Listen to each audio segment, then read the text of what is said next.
everyone. My name is Cristina Curbilla Santos. I'm a doctor of acupuncture. Welcome back to my channel. If you're new here, welcome. This channel is all about healing, beauty, self-realization, and I like to talk about these topics sometimes through a form of interview, conversations with other people, or by giving you tips on meditation, qigong, and movement. Today's guest is a friend of mine and a colleague, Emily. Welcome back. So good to have you again. And today's topic is how to align ourselves with our true self and how that alignment to self can really influence other areas of life. This is going to be a short mini series on this topic where we'll delve into other areas that connect with the topic of self-alignment. But for today, my main focus is healing. And of course, as a holistic healthcare practitioner, I'm always looking for ways to get my patients and clients to heal on the deepest level so change can occur in their life. So Emily, just say hello to our audience today. Again, it's been a little while since we've spoken. So thank you again for joining me today. No, it's always fantastic to be back here talking with you, kind of sharing insights. I've been experiencing a lot of this myself. So it's something very raw and fresh to me, and I'm happy to be sharing it with other people that could possibly find use out of it. So for those of you who don't know me, I have formal training in the field of public health and behavioral psychology, with a lot of interest in kind of tying that in with neuroplasticity and how we think, and the fact that our brains aren't fixed, that we can condition them to do more if we just are a little bit more aware. And that's what we're here to provide you, is that information to show you, okay, how it can be done, and maybe inspire you, hopefully, to do it, to live a bit more of a fulfilling life. Awesome. And if you want to learn a little bit more about Emily's background, we have actually done some videos in the past. So check that out over here. The link is posted.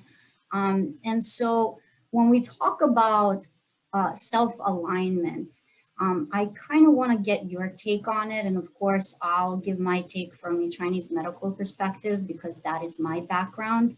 And we hear this a lot, like, oh, align with yourself, align with your true self, with your higher self.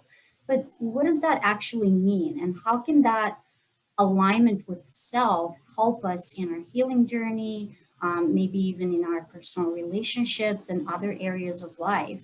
And like I said, today is really a lot more about healing. But I just want to hear your take on what is self-alignment? What does that actually mean to you? Well, there's a lot of synonyms that I've heard for self-alignment that feel a little bit abstract to me, but some of them that we've commonly heard might be feeling more whole, feeling more complete, feeling more centered, unified, and or just aligned. I like to picture it as just a visual, because when I can visualize it, it helps me tap into that part of the brain that helps me feel what it is that I'm imagining or visualizing. And for me, it feels like when I watch a movie and the character is kind of waking up from a night of partying, and when the camera kind of shows how he or she is seeing the world, and everything is kind of blurry and out of focus, and you see different things in the environment and maybe even their own reflection in the mirror kind of out of focus. Like there are these two things that are just kind of going like this. And then eventually, as they kind of wake up and pay attention, it refocuses and kind of aligns together like that. So you can see one clear outline and one clear image. So for me, all of those out of focus outlines are kind of the parts of ourselves that we've either rejected because we didn't like them about ourselves, or society kind of taught us that, hey, this is not a valued characteristic. Let's say you were brought up in a family that said, don't be so timid, just be braver, go do it. When you're a naturally introverted person, a shyer person. So it's the things that kind of we haven't accepted as a part of ourselves because it might be painful, or we were taught not to value them. And because of that, we have a hard time seeing clearly.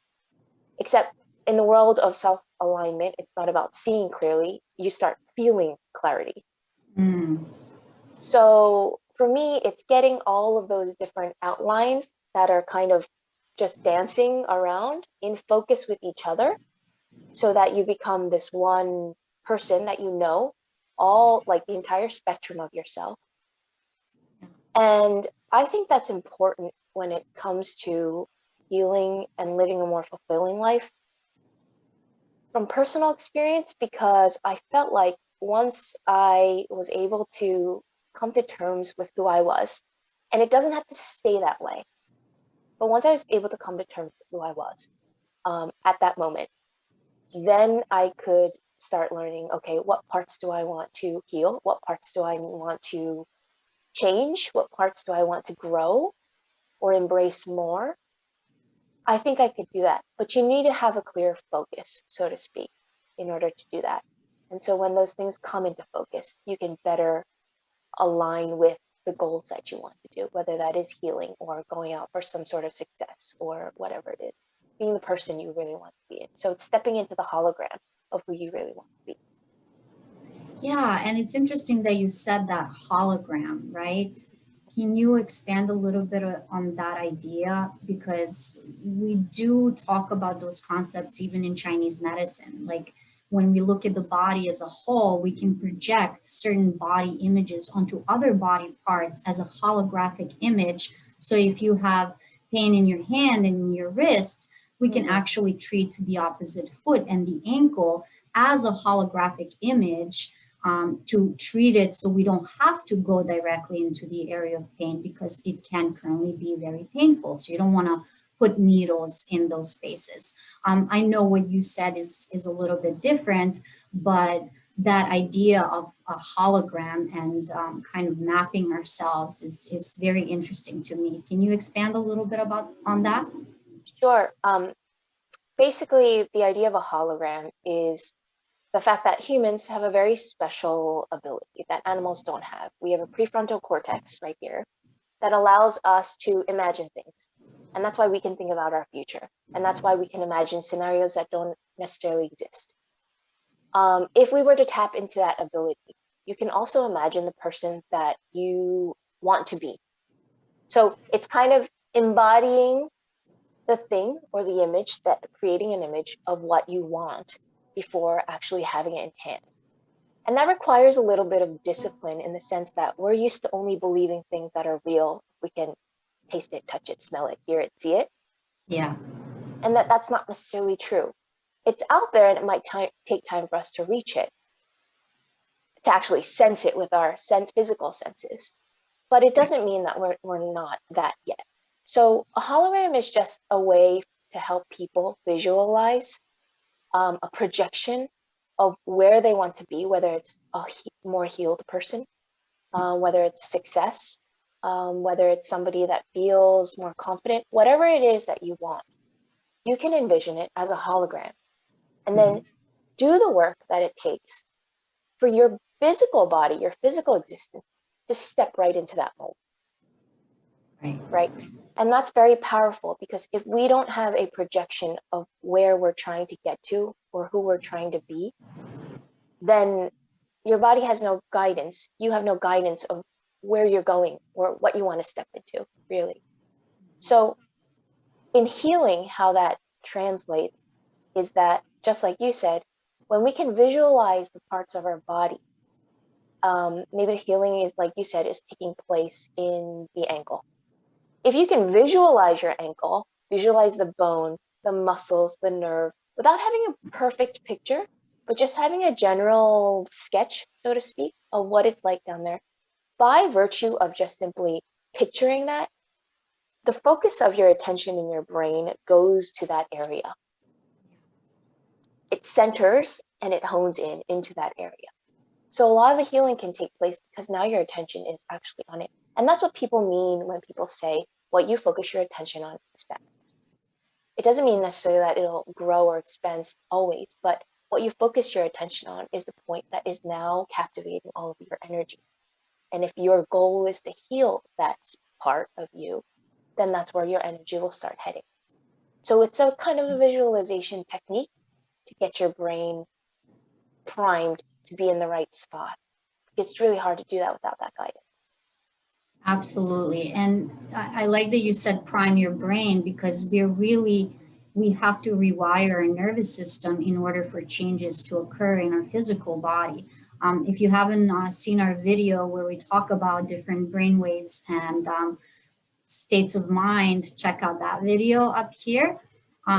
But some of the ways that we can actually tap into that, meaning how do we even start to rewire ourselves to be healthier, to get into that healthier body and state of mind, is by utilizing specific techniques. You mentioned visualization, obviously meditation is one, acupuncture as well. And so in my personal practice and work with people, and the healing journey that I take people on, I see patterns of diseases almost as if people have moved so far away from their true self. And until they're ready to come back to that center, to understand who they really are, what is their true purpose on this planet, it's almost like the deepest level of healing can't occur. Like they'll get better with certain treatments, even certain medications. Maybe they'll stop the progress of the disease, but they can't reverse it, right? And so when I talk to people about these concepts, it's really the deepest level of healing I see when people finally get back to their essence of who they were meant to be on this planet and what they were meant to do, and who they're meant to be, really, because change can happen until we change ourselves, right? We want to be healthy, we want to be rich, we want to have great relationships, yet we're constantly operating at the same levels of the mind in this same physical reality. And until we're able to change ourselves to be that healthier version, right? Going back to that embodiment that you talked about, change really can't happen, at least not completely, right? So, can you tell me a little bit about your experiences with that and just, the embodiment and what you've experienced lately as well with your healing journey? Yeah, and this honing in on the embodying part is a very important aspect, because a lot of people get lost at this point, meaning, okay, I understood everything you said up until now, but how? Yes. How do I embody that? How? Do I just visualize it? Do I just create a vision board and it'll come true? And that's not what the vision board and what things like visualization does, is it helps you feel the sensations that you would feel if you were there physically now. And those send chemical signals to your brain saying like, oh, okay, that's where we're going to be. I am that, I am her, I am him, whatever it is. So it's not only about visualizing it in your brain, it's about feeling the signature feeling that it requires, that as if you were there. So in my process of self-alignment, I think that I had to really get better at, I used meditation, first of all, to clear all the thoughts and doubts I had, because I had a lot of insecurities, lack of confidences, and said, it hasn't happened in the past, so why would it happen now? So meditation helped clear down all the noise, push the mute button on all these other things around me so that I can just center in and ask myself what it is that you want. And when you start having a dialogue with yourself like that, the answers actually come up, and they're very quiet. So don't be alarmed if they're not obvious. They will come up very quietly. They will come up kind of as like an impulsive, the first kind of response that you get before the fear and the other logic and other stuff come in. So the analytical mind, yeah, before exactly. the analytical mind kicks in, yeah. Precisely, yeah. So what my journey looked like was first meditating to get quiet, as I mentioned, to creating a dialogue and kind of clearing the pipes, cleaning the pipes of the channel between me and what the higher part of myself kind of knew instinctually about who I am, what I was kind of meant to do, and what things that I like. And those questions will not all be clear. You might have to start with baby steps and saying, well, what is it that you like? What would you do if money didn't matter? What would you do if you didn't have these obligations? You know?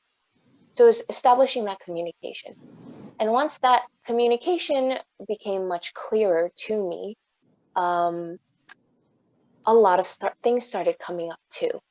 Because when the analytical mind comes in, it's actually a great asset, because it kind of indicates to you what are your insecurities and what are the hurdles that are blocking you from me getting from point A to point B to where I want to be. Yeah. And so I advise you to not fear or resist or push away the negative emotions that come up, because even the negative emotions are great indicators of maybe your pain points. So when those emotional negative indicators came up, those emotional feelings came up that were not pleasant to feel, then I began to know in what parts of myself maybe I had had some traumas or pain. And usually, if they are grave enough, they will show up in your physical body. As you know, through acupuncture, when you kind of poke at people or touch certain areas, they will feel either tender or kind of react in a knee-jerk reaction, right? Yes. I knew I had pain like that. I knew I had a lot of things I needed to cry about and release. But I went through a journey actually where they would kind of touch and prod at me in certain areas to see if I had pain there, but I was showing no pain symptoms, not in my flesh or my muscles. But clearly there was something blocking, because I could feel it, meaning I want something and I'm not there, and I don't feel confident enough to get it. I don't feel worthy enough to get it. So clearly there's something that's still in the way and that I haven't released. So if it's not showing up in the flesh, Where is it? Where is it? Yeah. So I got a little bit of an epiphany recently, because I went on a trip where there was a doctor who was looking into that kind of energetic stuff and kind of what you do, basically. Yeah.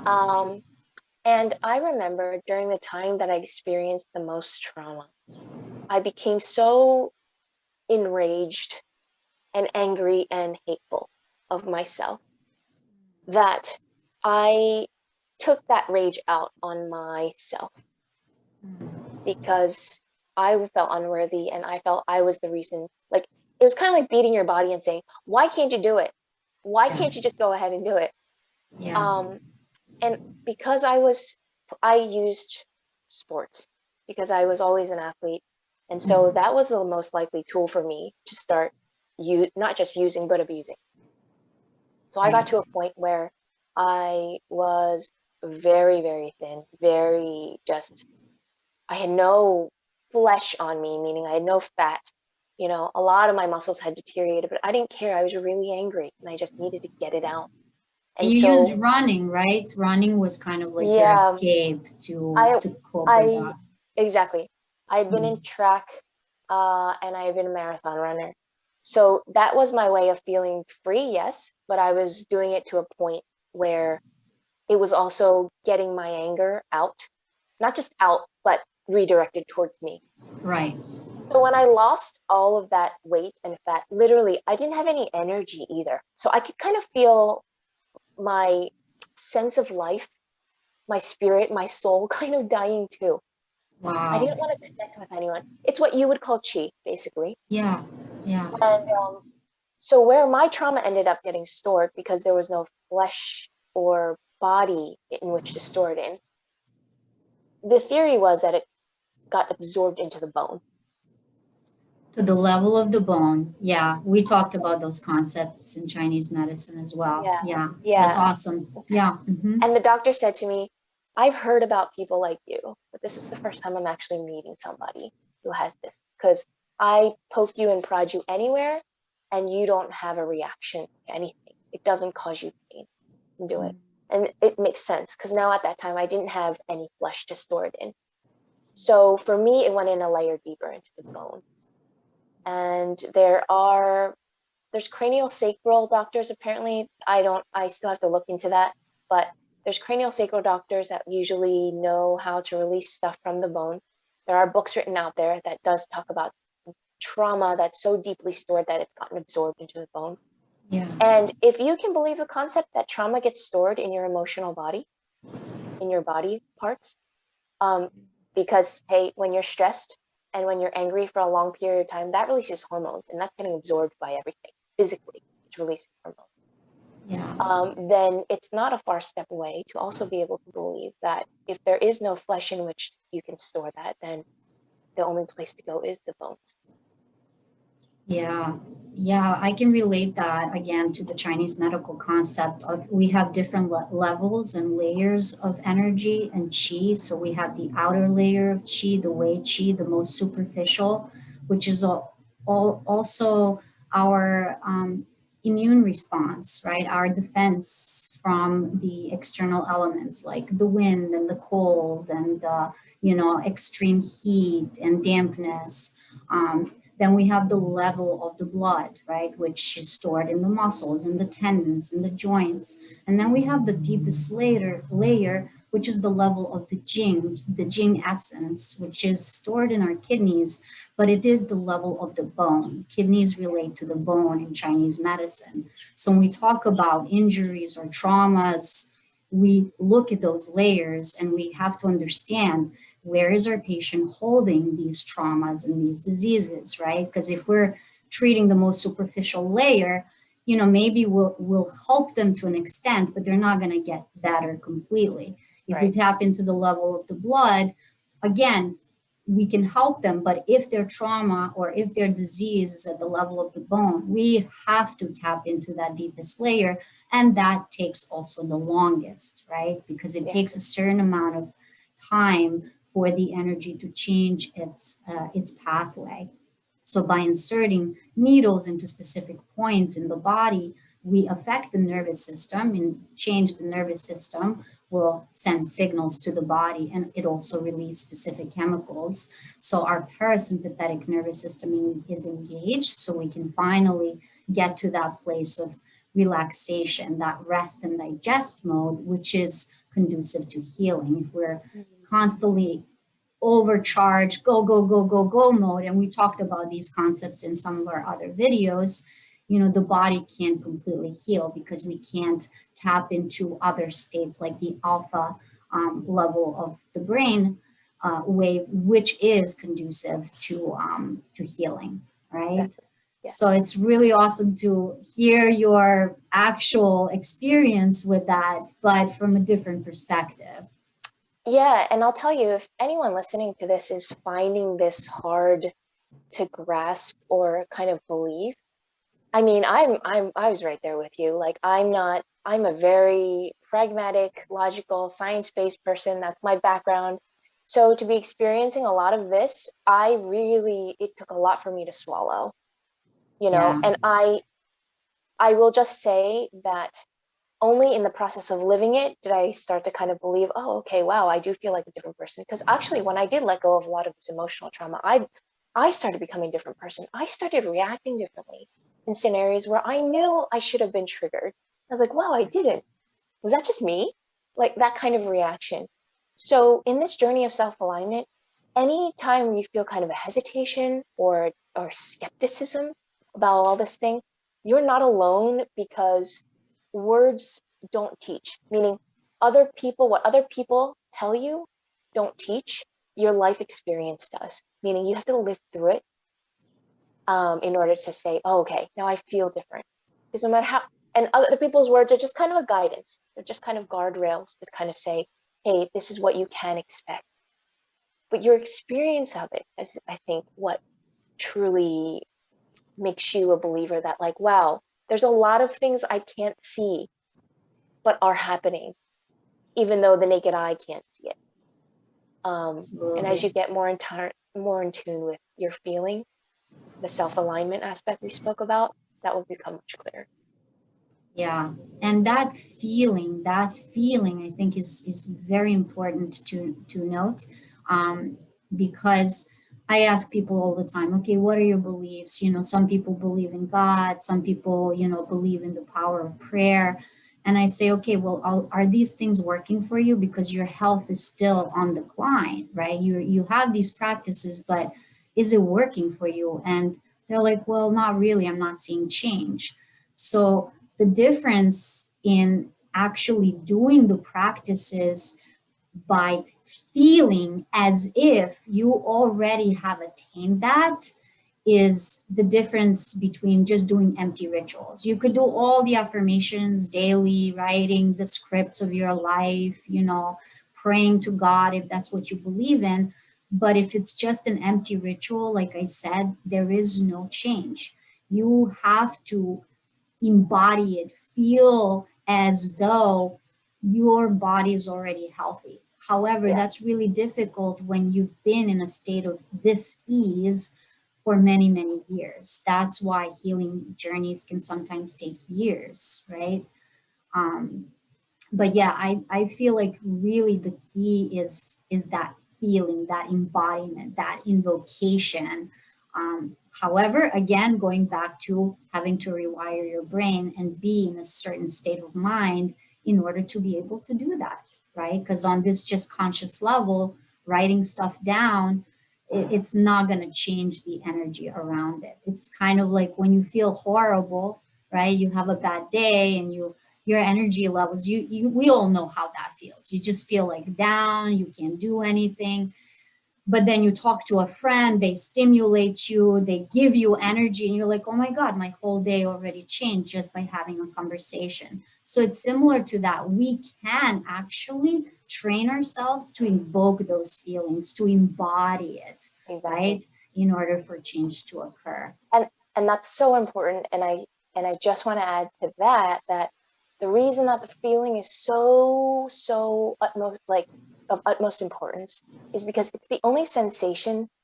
If you get senses from the outside, from outside in, like, I need a good day in order to feel good.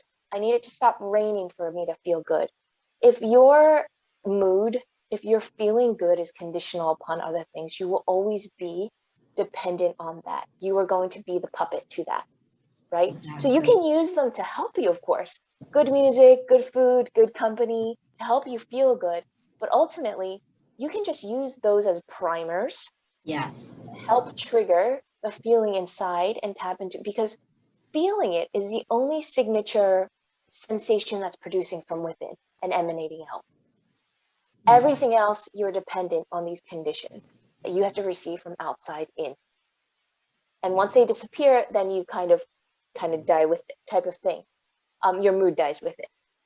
So feeling it Absolutely. is really important for your body to do, because the difference is that it's coming from within and not Yeah. depending on what's out there. So And that depending on what's out there, I mean, we can touch a little bit on like even social media and that, you know, fear of missing out, right? We yeah, look at other people and what they're doing, and people are posting beautiful pictures of themselves and their life, and you really have no idea what's going on behind the scenes, yet you feel like you're missing out. Oh my God, you know, my friends are hanging out, and here I am stuck in my sorrow, wallowing and whatnot. So that really creates social anxiety, you know. And I think we're going to leave this topic for our next little episode. But I absolutely. just wanted to touch a little bit upon that topic of, you know, how social anxiety can really hinder us in aligning with our true self, right? FOMO is very important, and yeah, we will definitely elaborate on it in a future episode. Um, I just want to tie this back and say, well, how does this all relate to your self alignment? Yeah. As you self align and as you start discovering these parts of yourself that you kind of don't want to face, it's like getting your eye prescription fixed, and then all of a sudden it's just blurry, then it comes into focus, then better focus, then better focus, and you're like, whoa, I didn't know I could see these things so clearly. I didn't know that even looked like that. You look at your partner, you're like, wow, you look like this whole time. Like, I had no idea. Type of Right. thing. You all of a sudden see these details. In reality, the details aren't always things that we want to see. And those details that we don't want to see in self-alignment are probably the parts of us that we have rejected for some good reason, probably, right? Because we were taught to or otherwise. One of those things will come up through negative emotions, as we said. And one of the forms that the negative emotion takes are things like FOMO and social anxiety. They are important to understand. Once you get an understanding of them, you can get once you understand what they are and stop antagonizing them and saying, no, I shouldn't feel FOMO. No, I shouldn't feel jealousy. No, I shouldn't be anxious about it, but I am. Once you can Mhm. release that and say, I do feel this. Now I understand what FOMO is, what it means, where it roots from. Then now you can have a solution. With the knowledge you got about that concept, with how it relates to you and what it's triggering in you, you put those two things together, and now you can actually heal from it. Absolutely. So in the self-alignment, you will have certain things come up like that to indicate to you what are your pain points? What are the areas that you're feeling hurt? Yeah, we have to allow ourselves to feel the feelings, to feel these emotions.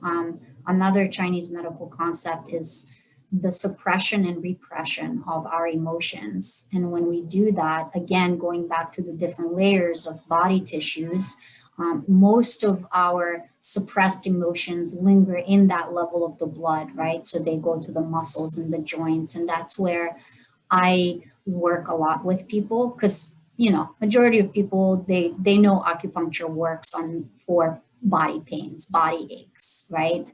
What people don't realize is there are other layers of healing that we can tap into. So can we just do a little recap before we finish up today? Basically, what are some ways we can work on aligning ourselves? What are some tools and techniques that people can use for themselves in their real life, not their social media life, to start to get into the process of finding themselves and aligning with themselves? So, I think that the first tool that people can use in this process of self-aligning is number one, understanding what it is, right? And we touched a little bit about that. And you need to feel a true will to want to do it. Saying, I do want something more. I am capable of something more. I just don't know what it is yet or how, but I want to get there. That's all you need is that desire. The second thing I would say that helped me in my journey is knowing what to expect in the process of self-alignment. Because I think that every time that I felt sad or a negative emotion, I thought it was going to be just this really pleasant process of just soothing myself. And then, oh, I got clarity. Wonderful. So now how can I grow that? Or, oh, yeah, there are parts that I need to work on, but no problem. I'll just build confidence. But it wasn't. There were a lot of emotions that come up that I didn't have explanations for necessarily. I didn't know where they rooted from, why I was crying so much, why I felt this horrible. Um, but that's all release. Tears, Yes. yawning, all these things are kind of releases too. And I wish I had understood that sooner and been more aware of what's to come. So, Mm. a self alignment manual, a general sketch of what it can look like for most people, I think would have also helped me. And Yeah. usually that's just kind of understanding what to expect, so that you don't feel alone in the times where you feel like, is this right? Am I on the right path? Um, I think the third thing to self alignment is just understanding that it can take time and being patient with it. That a lot of it has to come up organically. Just because you happen to be cleaning out the garage doesn't mean you can be like, oh, I'm in cleaning mode now. I'm just going to clean out the entire house and the upstairs and the attic and everything else like that. Some of these things you can't force. And some of these things you don't even know are there, meaning there's parts of you that you've rejected or that have been fragmented from you that you don't even know you're there until you um, have a certain encounter with somebody at work, or you get in a certain relationship, or certain things trigger you. You don't even know that they're hidden down there. But that isn't necessarily something you should feel responsible to know. There's a lot of things in the subconscious that we're not aware of, and that's okay. It's Yeah. completely okay. You probably weren't aware when you were rejecting about yourself, or when you were growing up, your caregivers maybe implied that it was something that wasn't valued or anything like that. The next thing I would say is just know a little bit about what the fragmentation process is. Like, a lot of questions is, well, how did I get misaligned in the first place? And just understanding that when you grow up, depending on the society and the culture, certain things are valued more than others. In the old East, a collective culture was more valued. And there's a Japanese proverb that even says, the nail that sticks out shall get hammered down. And in the East, it's things like the early bird gets the worm, meaning just go show up first and go get it. Go get what you want, type of thing. There's not this collective thing. So depending on where you grow up, certain things are valued and certain won't. And you will learn to reject certain aspects about yourself. And that's when the fragmentation happens. And that's when this starts becoming like this, meaning like the outline starts splitting off.